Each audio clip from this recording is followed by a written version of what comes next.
नमस्कार दोस्तों, मैं प्रशांत पटेल राइजिंग क्लासेस से। आज आप लोगों के लिए हम मेडिएवल हिस्ट्री का एक पार्ट लेके आए हैं। आज हम लोग आपको मुग़ल वंश पढ़ाएंगे, ठीक है। तो हम लोग मेडिएवल हिस्ट्री के क्रम में दिल्ली सल्तनत पूरा कवर कर चुके हैं। तो अब हम लोग मुग़ल काल स्टार्ट करते हैं। तो मुग़ल काल जो स्टार्ट होता है, ठीक है, तो वो कब होता है? जब बाबर इब्राहिम लोदी को पानीपत के युद्ध में पराजित करता है। पराजित करने के क्रम में बाबर एक वंश का स्थापना करेगा जिसे हम लोग मुग़ल वंश कहते हैं। मुग़ल वंश जो होता है वो 1526 ईस्वी से 1707 ईस्वी यानी कि 1707 औरंगजेब की मृत्यु तक चलती है। उसे हम बोलते हैं मुग़ल काल। तो और उत्तर मुग़ल काल किसे कहते हैं? 1707 से लेकर 1857 तक, जब जो विद्रोह नहीं हो जाता है, 1857 का जो सैनिक विद्रोह होता है, वहाँ तक उत्तर मुग़ल काल पढ़ते हैं। उसे हम लोग पढ़ेंगे उत्तर मुग़ल काल को मॉडर्न हिस्ट्री में। तो मेडिएवल हिस्ट्री के क्रम में हम लोग सबसे पहले बाबर को जानते हैं कि बाबर ने कैसे मुग़ल वंश का स्थापना किया। फिर उसके जो एक पुत्र होते हैं हुमायूं के बारे में जानेंगे, जो कि हर दिन हर रंग के कपड़े पहनता था, जो कि भाग पे ज़्यादा डिपेंड था, उसके बारे में जानेंगे। फिर उसका पुत्र अकबर के बारे में हम लोग जानेंगे, जो कि एक महान सम्राट, भारत का जो एक सबसे बड़ा महान सम्राट अशोक की तरह हुआ, वो अकबर था, उसके बारे में हम लोग जानेंगे। फिर उसका पुत्र जो आया जहांगीर, जो कि कहा जाता है जिसके बारे में कि अगर आँख कोई और कलाकार बनाया हो और दूसरा आँख कोई और कलाकार बनाया हो तो वो देख के बता सकता है कि कौन से आँख किस कलाकार ने बनाया है। यानी कि वो किसी चित्र को इस तरह से चित्र का पारखी था कि वो मतलब हर चित्र को देख के बता देता था कि इस चित्र को किसने बनाया होगा। उसके बाद उसके पुत्र के बारे में हम शाहजहाँ के बारे में पढ़ेंगे, ठीक है, जिन्होंने लाल किला, आगरा का ताजमहल यानी कि स्थापना कला का स्वर्ण काल कहा था। तो शाहजहाँ के बारे में हम लोग जानेंगे। फिर उसका एक पुत्र आता है औरंगजेब, जो कि कट्टर मुस्लिम था, उसके बारे में भी हम लोग पढ़ेंगे। ये लोग इस सब को हम पढ़ेंगे मेडिएवल हिस्ट्री में। उसके बाद हम लोग मॉडर्न हिस्ट्री में पढ़ेंगे। जब स्टार्ट करेंगे उस टाइम हम पढ़ेंगे औरंगजेब के बाद आता है बहादुर शाह प्रथम, जिसे हम शाह बेखबर कहते थे, नाम से जानते थे। उसके बाद उसका पुत्र आएगा जहांदार, ठीक है, जिसको हम कहते हैं लंपट मूर्ख। उसके बाद उसका एक पुत्र शासक आएगा फारूक सियार, जिसको हम लोग घृणित कायर कहते हैं। उसके बाद एक आएगा रफ़ी उद दरजात, फिर रफ़ी उद दौला, जो पेचिस और टीबी के कारण दोनों की मृत्यु हो जाती है 1 साल के अंदर। उसके बाद एक आएगा मोहम्मद रंगीला, जिसके टाइम में नादिर शाह आक्रमण करता है और यहाँ से कहनूर हीरा और मयूर सिंहासन मोहम्मद रंगीला से लेके चला जाता है। और उसके बाद हम लोग मोहम्मद शाह रंगीला के बाद हम लोग पढ़ेंगे किसके बारे में? अहमद शाह के बारे में, जिसके टाइम में अहमद अब्दाली जो होता है वो आक्रमण करता है, पहला आक्रमण इसी के टाइम में, जो कि आप लोग सुने होंगे कि 1761 में पानीपत का तीसरा युद्ध होता है मराठा और अब्दाली के बीच में। तो वही अब्दाली पहला आक्रमण करता है अहमद शाह के टाइम में। उसके बाद हम लोग पढ़ेंगे आलमगीर द्वितीय के बारे में, जिसके टाइम में प्लासी का युद्ध होता है 1757 का। उसके बाद हम लोग पढ़ेंगे शाह आलम द्वितीय के बारे में, जिसके टाइम में बक्सर का युद्ध होता है 1764 में। उसके बाद हम लोग पढ़ेंगे किसके बारे में? तो अकबर के बारे में, जिन्होंने राजा राम मोहन राय को राजा की उपाधि दिया था, उसके बारे में पढ़ेंगे। उसके बाद लास्ट राजा आता है बहादुर शाह जफर या बहादुर शाह द्वितीय उसको बोलिएगा, जिसे लास्ट में रंगून भेज दिया जाता है और मुग़ल वंश पूरी तरह से ख़त्म हो जाती है। यानी कि 17 वंश को जो स्थापना करेगा उसको करने वाला कौन? बाबर, एक महान योद्धा जो कि काबुल का राजा रहता है और जीतता है पूरा हिंदुस्तान को। तो इतिहास को हम किस लिए पढ़ते हैं? इतिहास को हम इसलिए नहीं पढ़ते हैं कि सिर्फ उससे हम मेरा क्वेश्चन बन जाए और हम एक जॉब ले लें। इतिहास को हम इसलिए भी पढ़ते हैं कि ताकि हमारा व्यक्तित्व निखरे। हम इतिहास को पढ़ के ये जान सके कि उस राजा ने आखिर उसमें क्या था, अपने व्यक्तित्व को कैसे उसने निखारा, दूरदर्शी वो कैसे बना, किसी काम को बार बार करने से उसको पराजित हुआ तो उसने क्या किया जो इतना बड़ा महान शासक बना। तो ये सब चीज़ को हम इतिहास से सीखने के लिए मिलता है कि दूरदर्शी हम हो सकते हैं किसी चीज़ के प्रति। और अपने आप का व्यक्तित्व निखार सकते हैं। इतिहास से हम सीख ले सकते हैं। इसी सब चीज़ को देखते हुए क्वेश्चन तो मेरा अपना लोग का बनेगा ही बनेगा। आप तो स्क्रीनशॉट इसका भी ले लीजिएगा, तो यही अपने आप में पूरा का पूरा क्वेश्चन का आंसर है। तो चलिए एक एक करके हम लोग इसको तोड़ते हैं। तो देखिए, बाबर जो था, बाबर वो कहा जाता है 2 महान वंश का मिश्रण था। बाबर जो उसके पिता थे, कहा जाता है कि पिता के वंशज के वो 5वां वंशज से तैमूर, जो तैमूर लंग के बारे में आपको पढ़ाए थे, जो आक्रमण किया था यहाँ पे इंडिया में, उसका वीडियो हम दे चुके हैं, आप प्ले लिस्ट में जाके देख सकते हैं। जो कि एक महान योद्धा था और अस्त व्यस्त कर दिया था दिल्ली को 5 दिन तक लूट के। तो वो तैमूर के 5वें वंशज थे बाबर। और माता की तरफ से वो चंगेज़ खां के बारे में आप जानते हैं कि उसको देख के दुश्मन का हाड़ कांप जाता था। तो उस माता की तरफ से वो 14वां वंशज था। कौन? बाबर। बाबर का जन्म होता है फरगाना में बाबर का जन्म होता है 1483 ईस्वी में। कब होता है? तो वैलेंटाइन डे के दिन, यानी कि 14 फरवरी को 1483 का इनका जन्म होता है बाबर का। और 11 वर्ष के आयु पर अपने पिता के मृत्यु के पश्चात ये 1494 ईस्वी में गद्दी पर बैठता है। कहाँ के गद्दी पर? तो फरगान के गद्दी पर। तो ये बचपन में ही चंगेज़ खां के बारे में और तैमूर के बारे में कहानी सुना जाता है कि वो लोग कैसे विश्व विजेता होना चाहता था, कैसे सबको जीतता था। तो उसको हमेशा जब गद्दी पर बैठा ना, तो हमेशा चाहे कि हम समरकंद को जीते, क्योंकि समरकंद एक अपने आप में मायने रखता था क्षेत्र। तो वो समरकंद को हमेशा आप उसको कब्जे में लेना चाहता था। तो आप पहले देख लीजिए, बाबर का बचपन का नाम था जहीरुद्दीन मोहम्मद। कभी कभी क्वेश्चन पूछ लेता है बाबर का बचपन का नाम क्या था, तो जहीरुद्दीन मोहम्मद। तो बाबर का जन्म आपको बता दिए थे 14 फरवरी 1483 को फरगाना में हुआ था। उसके पिता का नाम उमर शेख मिर्ज़ा, ठीक है, जो तैमूर का 5वां वंशज थे। माता जो थी कुतलुक निगार खानम, जो चंगेज़ खां का 14वां वंशज कहलाती थी। तो माता पिता का नाम तो हो गया। और जो मुग़ल वंश का स्थापना करता है बाबर, वो चगताई वंश का रहता है। जैसे इल्तुतमिश को पढ़ाए होंगे हम, तो बताए होंगे वो इलवरी तुर्क थे। तो इसी तरह से बाबर जो है वो चगताई वंश के से संबंध रखता था। ठीक है, इतना बात आप लोग जान चुके हैं। उसके बाद देखिए, जब ये 1494 में, यानी कि 11 वर्ष की आयु में जब ये गद्दी पर बैठता है, तो इसके मन में हमेशा क्या आता है? समरकंद को जीतना। समरकंद उस टाइम में, तैमूर सब के टाइम में, एक अपने आप में एक बहुत महत्वपूर्ण स्थान मायने में था। जैसे इंडिया के मायने में दिल्ली एक महत्वपूर्ण स्थान रखता था, उसी तरह मध्य एशिया में समरकंद एक महत्वपूर्ण स्थान था। समरकंद, तो समरकंद को ये जीतना चाहता है। और समरकंद को जीतने के जैसे ही गद्दी पर बैठता है, तो इसे तरह तरह के सामनाओं का भी सामना करना पड़ता है, विपत्तियों का भी। इसके चाचा से इसको क्या कि इसके पिता भी चाहते थे, बाबर के पिता जो उमर शेख मिर्ज़ा है, ये भी चाहते थे कि मेरा साम्राज्य फैले, दूर दूर तक मेरा साम्राज्य का विस्तार हो। इससे इसके बहुत सारे दुश्मन बन गए थे। तो जब बाबर गद्दी पर बैठता है, तो उस टाइम इसके भी बहुत सारे दुश्मन हो जाते हैं, क्योंकि इसके पापा के दुश्मन होते हैं, इसके भी दुश्मन होते हैं। तो इस सब के विपत्ति को देखते हुए भी ये क्या करता है, एक उसी टाइम में जिस ईयर में ये गद्दी पर बैठता है, ये समरकंद पर आक्रमण कर देता है। समरकंद पे आक्रमण करता है 1494 ईस्वी में। लेकिन ये समरकंद को जीत नहीं पाता है। ठीक है, जब समरकंद का प्रयास किया, समरकंद को जीत नहीं पाया। तो लेकिन तो भी ये घबराता नहीं है, दोबारा आक्रमण करता है फिर ये। तो 1457 पर समरकंद पर फिर आक्रमण करता है, और इस बार वो जीतता है और समरकंद पर 100 दिन तक अधिकार करेगा। 100 दिन तक अधिकार करेगा, लेकिन फिर वहाँ का प्रजा इससे नाखुश होता है, और इस कारण से विद्रोह के कारण बाबर को समरकंद फिर छोड़ना पड़ता है। पहला बार आक्रमण किया तो समरकंद को जीत नहीं पाया, दूसरा बार किया तो मात्र 100 दिन, यानी कि 100 दिन तक ही वो राज कर पाया। उसके बाद उसको छोड़ना पड़ा। पुनः यह 1501 में फिर ये समरकंद को जीतने का प्रयास करता है, और फिर जीतता है समरकंद को। और इस बार वो 8 माह तक समरकंद को पे कब्जा करता है, और लेकिन तो भी इसे समरकंद इसके हाथों से निकल ही जाता है। तो आप कह सकते हैं कि बार बार समरकंद को जीतता है, और इसके हाथ से समरकंद आखिर निकल क्यों जाता है?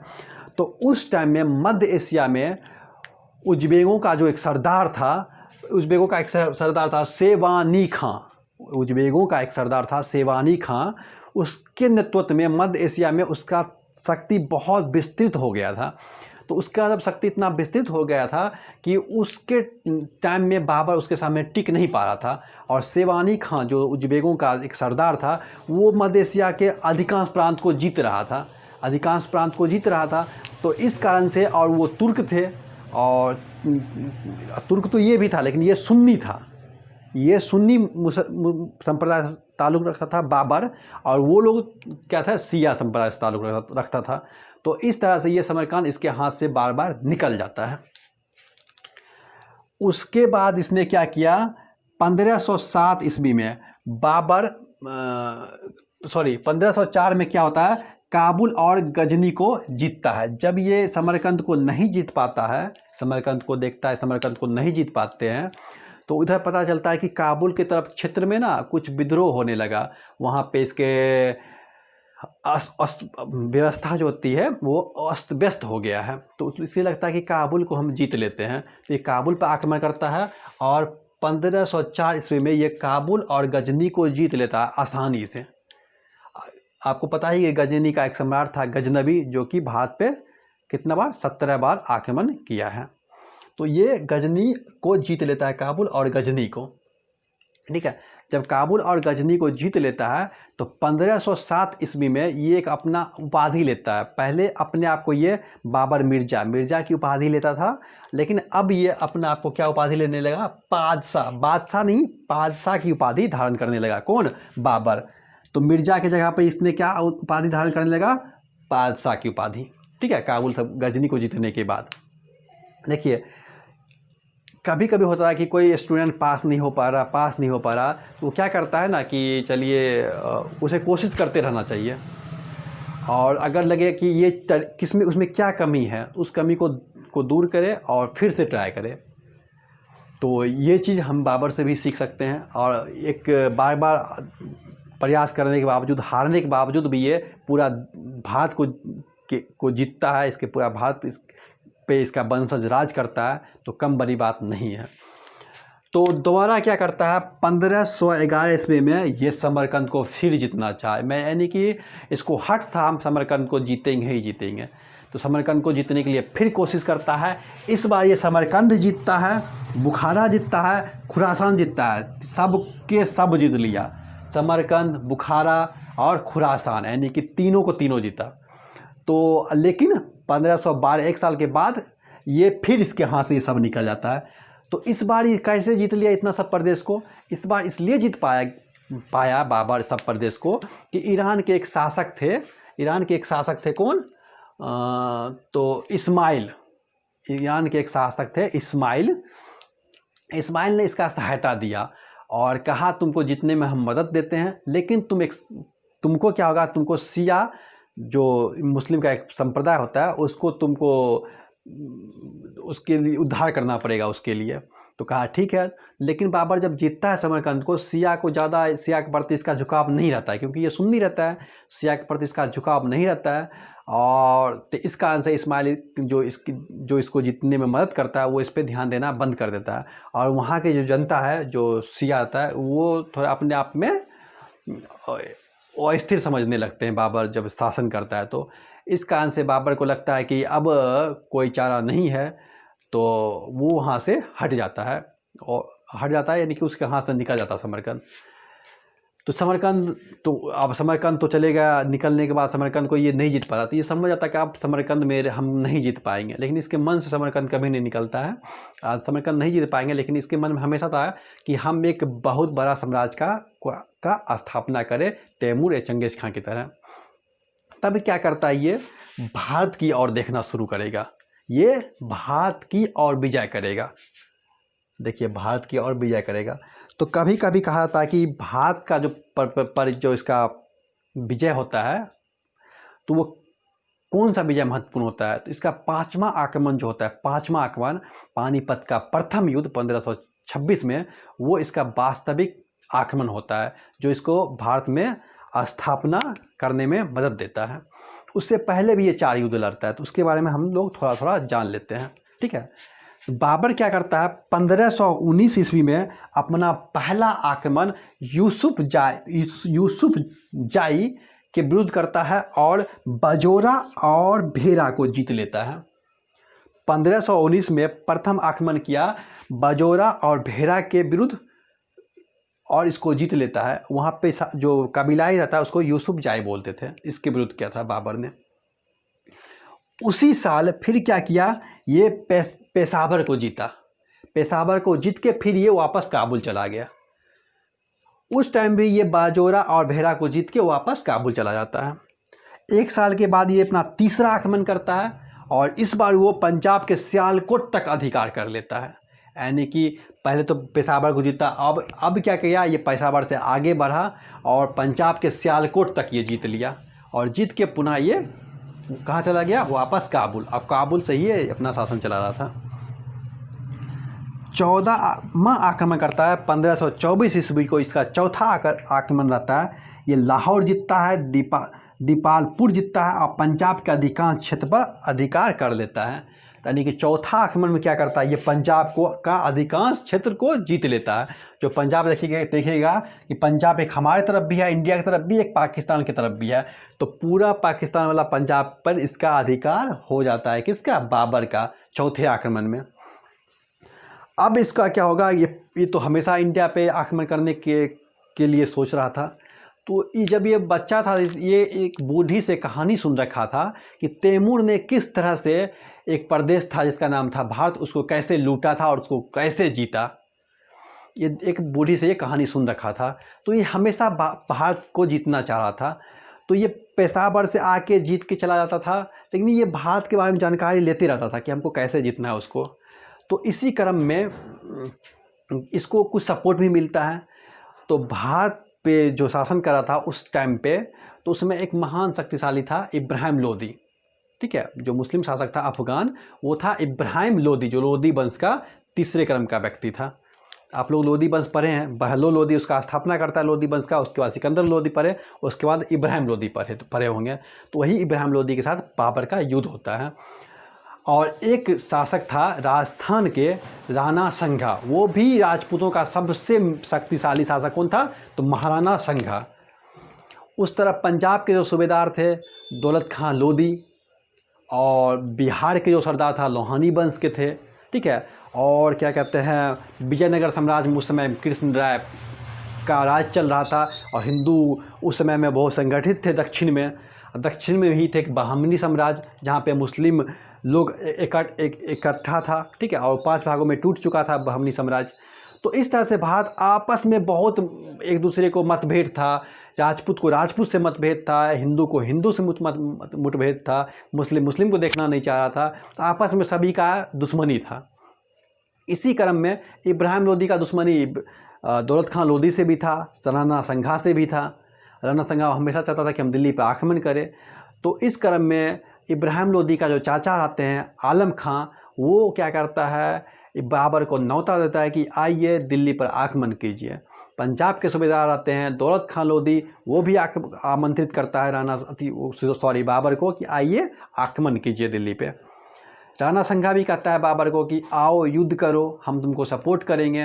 राणा संघा के भी मन में रहता है कि बाबर भी शक्तिशाली, इब्राहिम लोदी भी शक्तिशाली, दोनों आपस में युद्ध करेगा और दोनों में से कोई ना कोई ख़त्म होगा ही। नहीं ख़त्म होगा, दोनों का शक्ति तो कमज़ोर हो जाएगा, फिर हम दिल्ली को अपने अधीन में ले लेंगे। तो इस क्रम में बाबर को उत्साह मिलता है और वो पानीपत का प्रथम युद्ध करेगा इब्राहिम लोदी के टाइम में। इब्राहिम लोदी उस टाइम में इसको रोकता नहीं है। जब वो पंजाब लाहौर को सबको जीत रहा होता है उस टाइम में नहीं रोकता है। जब इसे कोई कहता है कि रोकने के लिए, तो ये कहता है कि जब मेरे पर आक्रमण करेगा तब हम देखेंगे, अभी हमको क्या ज़रूरत है। तो जब बाबर इब्राहिम लोदी से आक्रमण करने के लिए दिल्ली की तरफ बढ़ता है, तो हरियाणा के पास एक पानीपत का मैदान होता है। उस मैदान में इब्राहिम लोदी और बाबर के बीच में युद्ध होता है।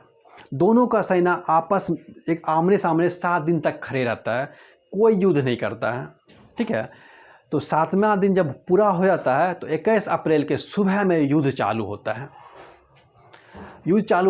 कहा जाता है कि बाबर 12,000 सैनिक को लेके चला था। तो लेकिन ये बात कहीं पे जायज़ नहीं होती है कि बाबर के पास 12,000 ही सैनिक होगा युद्ध के लिए। हो सकता है बाबर 12,000 सैनिक के साथ चला हो और जब ये सब क्षेत्र को जीतते हुए आ रहा था वो, तो उसके टाइम में एक अच्छा खासा सैनिक हो गया होगा। तो कहा जाता है कम से कम 25,000 सैनिक तो बाबर के पास होगा ही होगा। कहा जाता है इब्राहिम लोदी के पास 1 लाख से प्लस सैनिक था। तो लेकिन उतना बड़ा सैनिक नहीं हो, लेकिन तो भी सैनिक 40,000 के आसपास इब्राहिम लोदी के पास था। यानी कि हम इतना तो कह सकते हैं कि बाबर से ज़्यादा सैनिक इब्राहिम लोदी के पास था। और 21 अप्रैल के सुबह युद्ध आरंभ होता है, ज़ोर शोर से युद्ध लड़ा जाता है। बाबर अपने तोपची को, जो इसके रहते हैं उस्ताद अली और मुस्तफ़ा, जो बंदूकधारी होते हैं निशानबाजी, वो अच्छे से तोप को उस्मानी विधि से सजाते हैं। उस्मानी विधि से तोप को सजाते हैं, इस तरह से तोप को सजाते हैं कि तोप से ज़्यादा नुकसान हो सके। और बाबर बहुत से युद्ध लड़ा था उज़्बेकों से।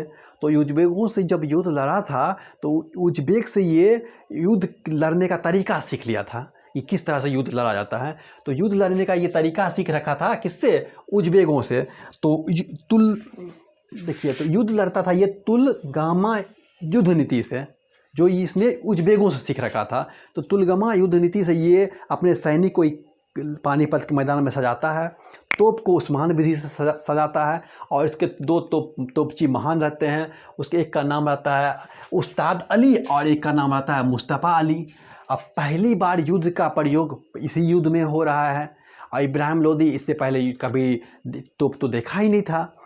तो और ना ही इसके हाथी सबको युद्ध के तोप के सामने लड़ने का कुछ तजुर्बा था। तो जब युद्ध आरंभ होता है तो तोप के सामने हाथी बेबस हो जाते हैं और हाथी जब वापस होने लगते हैं, भागने लगते हैं, ये अपने ही सैनिक को बहुत को कुचल देते हैं। और इस तरह से घमासान युद्ध होता है और युद्ध के मैदान में ही इब्राहिम लोदी मारा जाता है। तो कहा जाता है कि दिल्ली जो सल्तनत हम लोग पढ़ा रहे हैं, कौन सा ऐसा राजा था जो कि युद्ध मैदान में ही मारा गया? तो इब्राहिम लोदी जो मेडाइवल हिस्ट्री में पार्ट में जो गद्दी पर युद्ध के मैदान में मारने वाले शासक बनते हैं, जो युद्ध के मैदान में ही मारे जाते हैं। तो दोपहर तक ये युद्ध ख़त्म हो जाता है और बाबर इस युद्ध को जीत लेता है।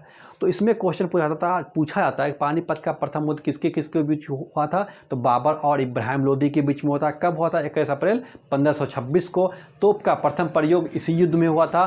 तोप को उस्मान विधि से सजाया गया था। तोपची कौन थे? तो उस्ताद अली और मुस्तफ़ा थे। ठीक है, तो इतना आप लोग समझ गए।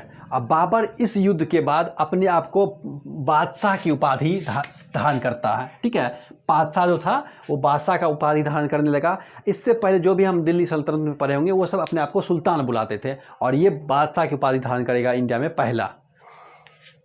जब ये युद्ध बाबर जीत लेता है तब उसके बाद क्या होता है? कहता है कि राणा संघा को लगता है बाबर तो युद्ध करके चला जाता है, विदेशी जैसे युद्ध करते थे और वापस लूट के चले जाते थे।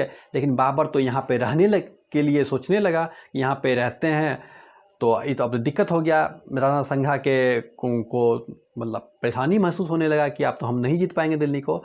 तो इस कारण से राणा संघा उस पर आरोप लगाते हैं कि आप कुछ क्षेत्र को जीत लिए जो कि आपको नहीं लेना चाहिए था, अब जो मेरा क्षेत्र था। बाबर को भी लगता है कि राणा संघा बोला था कि मदद करेंगे लेकिन मदद नहीं किया, यानी कि धोखा दिया। तो वो क्या करता है, 1 साल के बाद जस्ट 1527 में 16 मार्च 1527 को खानवा का युद्ध होता है। इसको हमेशा याद रखिएगा, खानवा का युद्ध होता है और सबसे महान, पानीपत से भी ज़्यादा खून खराबा होता है खानवा के युद्ध में। खानवा का युद्ध में एक तरफ रहता है बाबर, दूसरी तरफ युद्ध रहता है राणा संघा रहता है दूसरी तरफ। तो बाबर को लगता है कि राणा संघा को जीतना मुश्किल है क्योंकि राजपूतों का एकजुट जो था राणा संघा ही कर रखे थे और राजपूतों के बारे में सुन रखे थे, वो बहुत बलवान होते हैं और शक्तिशाली इस तरीके से युद्ध लड़ते हैं। तो बाबर जब पानीपत का प्रथम युद्ध जीता था तो बाबर से वहाँ के प्रजा जो दिल्ली का था वो खुश भी नहीं था और उसको बाबर को घिन दृष्टि से देखता था बहुत ज़्यादा। तो बाबर को जब घिन दृष्टि से देखता था तो बाबर को लगा कि और जो भी अफगान थे वो बाबर से रुष्ट हो गए थे। तो बाबर उसको अपने मिलाने के लिए चांदी के सिक्के देता है उसको, और इस तरह से जब खूब उपहार बांटता है तो बाबर को एक उपाधि मिलता है, कलांधर की उपाधि। तो धीरे धीरे कुछ कुछ अपकान को अपने में शामिल करता है बाबर। और खानवा का युद्ध जब लड़ना शुरू करता है तो उससे पहले वो क्या करता है, जितना भी शराब को मंगवाता है और सब सैनिक के सामने शराब को उझेल देता है। और जो शराब वो काबुल से मंगाया होता है उसमें नमक दे दिया जाता है और कसम खाता है कि आज के बाद हम शराब कभी नहीं पिएंगे। और अपने सैनिक को कसम खिलाता है कुरान पे हाथ रख के कि तुम लोग कसम खाओ, जब तक जान रहेगा तब तक लड़ेंगे। और हम लोग जिहाद के लिए लड़ रहे हैं, यानी कि हम लोग जिहाद का मतलब होता है हम लोग इस्लाम के धर्म इस्लाम की रक्षा के लिए युद्ध करना ही जिहाद कहलाता है। यानी कि जो व्यक्ति इस्लाम की रक्षा के लिए युद्ध करता है वो जिहाद करता है अपने आप का, ठीक है। तो ये युद्ध कहता है कि हम लोग जिहाद करना रहता है कि हम लोग जिहाद करेंगे इस युद्ध में। और क्या कहते हैं, इस युद्ध में वो बेजोड़ तरीके से लड़ता है और राणा संघा इस युद्ध में हार जाता है। और राणा संघा के बारे में कहा था वो कम से कम 100 युद्ध लड़े थे और युद्ध का तजुर्बा उनके पे बहुत था। 100 युद्ध में कम से कम उनके शरीर पे 80 निशान होंगे, युद्ध का घाव 80 घाव थे। तो भी इस युद्ध में वो पराजित होते हैं और घायल हो जाते हैं और उसको युद्ध के मैदान से बाहर ले जाया जाता है राणा संघा को। और इस तरह से युद्ध जीत जाता है कौन, बाबर। क्योंकि राणा संघा चला गया है युद्ध के मैदान से तो बाबर आसानी से जीत जाता है, ठीक है। इस एवज में एक बार पहले आपको बोल देते हैं कि नेपोलियन एक बात बोला था कि अगर शेरों का नेतृत्व कोई कुत्ता करे तो सारा शेर भी कुत्ता हो जाएगा। अगर कुत्ता का नेतृत्व एक शेर करे तो सारा कुत्ता भी शेर हो जाएगा। तो राणा संघा खुद नेतृत्व कर रहे थे, जब वो मैदान पे नहीं है वो हट जाते हैं तो बाबर को जीतना आसान हो जाता है, क्योंकि राणा संघा एक मजबूत शक्तिशाली शासक थे। तो इस युद्ध के बाद उपाधि धारण क्या करता है बाबर, गाजी का उपाधि धारण करने का मतलब हुआ कि हम काफिरों को नष्ट करने वाला। काफिर की उसे बोलते हैं जो कि गैर इस्लाम है, इस्लाम धर्म को छोड़ के जो दूसरा भी धर्म को मानता है उसे काफिर कहते हैं।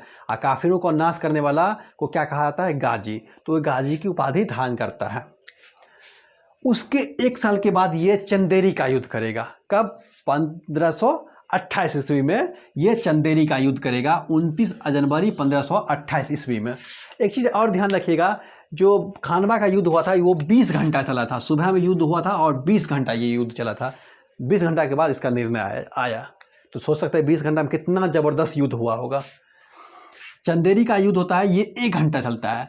सुबह में युद्ध करता है और 1 घंटा के अंदर किला को जीत लेता है। और मेदिनी राय जो साथ युद्ध होता है वो युद्ध के मैदान में ही मारा जाता है। और ये युद्ध बाबर और मेदिनी राय के बीच में होता है, क्योंकि मेदिनी राय सपोर्ट किया जाता है राणा संघा को। जब राणा संघा को सपोर्ट करता है तो मेदिनी राय को सबक सिखाने के लिए बाबर इस पर आक्रमण करता है और मेदिनी राय को पराजित करता है। मेदिनी राय का 2 पुत्री रहता है, एक पुत्री को बाबर हुमायूं को देता है और एक पुत्री को अपना बेटा कमरान को देता है। बाबर के 4 पुत्र रहते हैं और 2 पुत्री को दे देता है। और इस युद्ध में भी बाबर एक बार फिर से जिहाद का नारा देता है। बाबर एक बार फिर से जिहाद का नारा देता है चंदेरी के युद्ध में भी। और इस दोनों युद्ध में जो यहाँ पे भी जिहाद का नारा दिया, यहाँ पे भी जिहाद का नारा दिया, वहाँ पे कहा जाता है कि 10,000 से प्लस राजपूत के सिर काट के उसका दीवार खड़ा कर दिया गया था। उसके 1 साल के बाद घाघरा का युद्ध करता है कौन, तो बाबर। कब, तो 6 मई 1529 को घाघरा के निकट, घाघरा नदी जो है उसके निकट एक युद्ध होता है, इसीलिए इसको हम घाघरा का युद्ध कहते हैं। ये युद्ध लड़ता है बाबर और इब्राहिम लोदी का एक भाई रहता है महमूद लोदी। महमूद लोदी हमेशा तंग करता रहता है बाबर को कि बाबर को हम हटाएंगे यहाँ से, इसको यहाँ से हटाना है हमको। तो बाबर को हमेशा तंग करते रहता है। तो इस युद्ध कारण बाबर महमूद लोदी को हराना चाहता है। तो इसका घाघरा का युद्ध करता है और घाघरा के युद्ध में महमूद लोदी को ये पराजित करता है। महमूद लोदी भाग के चला जाएगा बंगाल। तो इस तरह से युद्ध लड़ता है। तो आप लोग कभी भी याद कर सकते हैं ऐसे, बाबर ने पानी पिया यानी कि पानीपत का युद्ध, खाना खाया खानवा के युद्ध, चंदेरी चाय पिया और घर चल दिया घाघरा का युद्ध। पानी पिया, खाना खाया, चाय पिया, घर चल दिया। और चारों युद्ध 26, 27, 28, 29 ये चारों महत्वपूर्ण युद्ध है और इसको याद करिएगा। और किस किस के बीच में युद्ध हुआ था ये भी याद रखिएगा। उसके बाद 1 साल के जस्ट बाद बाबर का मृत्यु हो जाता है। बाबर का मृत्यु के बारे में कहा जाता है कि बाबर इतना ना अफीम का या इतना ना गांजा सब पीता था, इसके कारण इसका स्वास्थ्य बिगड़ जाता है और ये मर जाता है। कोई इतिहासकार कहते हैं कि इब्राहिम लोदी की माँ जो है वो इसको जहर दे देता है और वो जहर धीरे धीरे काम करते रहता है और इस एवज में 26 दिसंबर 1530 ईस्वी को बाबर की मृत्यु हो जाती है। तो बाबर का जब मृत्यु हो जाता है तो पहले इसके शव को आगरा के आराम बाग में दफनाया जाता है, लेकिन बाबर अपने बाबर का इच्छा रहता है, अपने जो आत्मकथा बाबर लिखते रहता है, उसमें वो कभी दर्शाता था कि मेरा एक ख्वाहिश है कि मेरे मरने के बाद मेरा शरीर को काबुल में दफनाया जाए। तो इसलिए आगरा के आराम बाग में दफनाने के बाद काबुल में दोबारा इसको दफनाया जाता है, उसके शव को। ठीक है, इतना आप लोग समझ गए। ये सारे के सारे मोस्ट इम्पॉर्टेंट क्वेश्चन है। बाबर अगर एक महान योद्धा नहीं रहता तो बाबर क्या रहता? तो बाबर एक प्रसिद्ध विद्वान रहता है, क्योंकि बाबर एक आत्मकथा लिखा है तुर्की भाषा में, जिसको हम लोग बोलते हैं बाबरनामा या तुजेक बाबरी। बाबरनामा बोलते हैं या तुझे के बाबरी बोलते हैं उसको हम। तो ये चीज़ ध्यान रखिएगा, तुर्की भाषा में लिखा है आत्मकथा, बाबर खुद लिखा है, जिसको हम बाबरनामा या तुझे के बाबरी बोलते हैं। ये उस समय का इतिहास जानने का एक सबसे महत्वपूर्ण आत्मकथा है और इसे जो अन्य आत्मकथा है उसमें इसको भी शामिल किया जाता है सर्वश्रेष्ठ में। तो ये चीज़ ध्यान रखिएगा। बाबर यानी कि अपने आप को वक्ता के साथ साथ एक अच्छा लिखिता भी था और एक अच्छा राजा और सेनापति तो था ही था। और इसी आत्मकथा को पदानंद खां, और ये इसकी ज़्यादा इम्पोर्टेंट है कि अब्दुल रहीम, ठीक है, जो कि अकबर का एक संरक्षण रहता है, बैरम खां, उसकी एक पत्नी रहती है जिससे अकबर बाद में शादी कर लेता है। उसी का पुत्र रहता है अब्दुल रहीम खाने खाना। इसको खाने खाने का उपाधि अकबर देता है। इसने क्या करता है, जो तुर्की में लिखा आता है बाबरनामा, इसको फारसी में अनुवाद कर देता है। किसको? बाबरनामा को। तो ये चीज़ याद रखिए कि बाबरनामा को फारसी में अनुवाद किसने किया?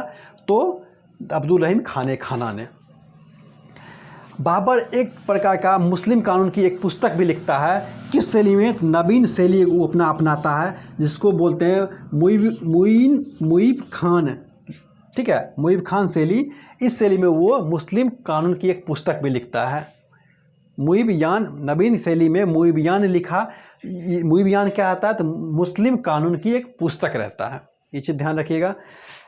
जैसे सिकंदर नापतोल के लिए सिकंदर एक गज सिकंदरी लाया था, उसी तरह ये भी क्या करता है, सड़क को नापने के लिए गज ए बाबरी नाप लाता है। गज ए बाबरी, ठीक है, सड़क को नापने के लिए इसका एक पैमाना आता है बाबर का। बाबर का एक बेटी रहता है, यानी कि हुमायूं की बहन, और हुमायूं की बहन हुमायूं पर का आत्मकथा, हुमायूं का मतलब कि ऑटोबायोग्राफी लिख दिया है, जिसको बोलते हैं हुमायूंनामा। तो बाबर की लड़की रहती है जो गुलबदन बेगम, वो हुमायूंनामा लिखता है और हुमायूंनामा में बाबर की प्रशंसा कर रखी है। कौन? गुलबदन बेगम, जो इसकी बेटी रहती है। कहा जाता है कि बाबर अपने पिता के बारे में कहता है कि पिताजी मेरे इतने शक्तिशाली थे कि 2 आदमी को कंधे पे दबा के वो किले की दीवार पे दौड़ सकते थे। और मेरे पिताजी वो हमेशा कहा था कि हुमायूं को हमेशा सीख देते थे कि बेटा, भाग लिख के नहीं आता है, भाग बनाने के लिए आदमी को परिश्रम करना पड़ता है, इसलिए तुम हमेशा परिश्रम करते रहना और अपने भाई से कभी युद्ध मत करना, उनकी गलतियों को हमेशा माफ़ करना। ये सीख देता है हुमायूं को बाबर। और बाबर जो कहा था कि बाबर से वहाँ की जनता प्रेम भी करता था। इससे पहले आप देखे होंगे जो कि फिरोज शाह खिलजी होंगे, अलाउद्दीन खिलजी होंगे, इस सब से जनता डरता था। लेकिन बाबर एक ऐसा शासक होते हैं जिससे जनता प्यार भी करता है और डरता भी है। तो इस तरह से हम लोग बाबर के बारे में पूरी जानकारी हासिल कर लिए हैं। तो आई होप आप लोगों को बहुत अच्छा लगा होगा। इसके बाद हम क्रम से हुमायूं, फिर अकबर, जहांगीर, शाहजहां, औरंगजेब के बारे में डीपली बताएंगे। आप लोग ऐसे ही पढ़ते रहिए और अच्छा लगे तो लाइक कीजिए, कमेंट भी क्या कीजिए। धन्यवाद।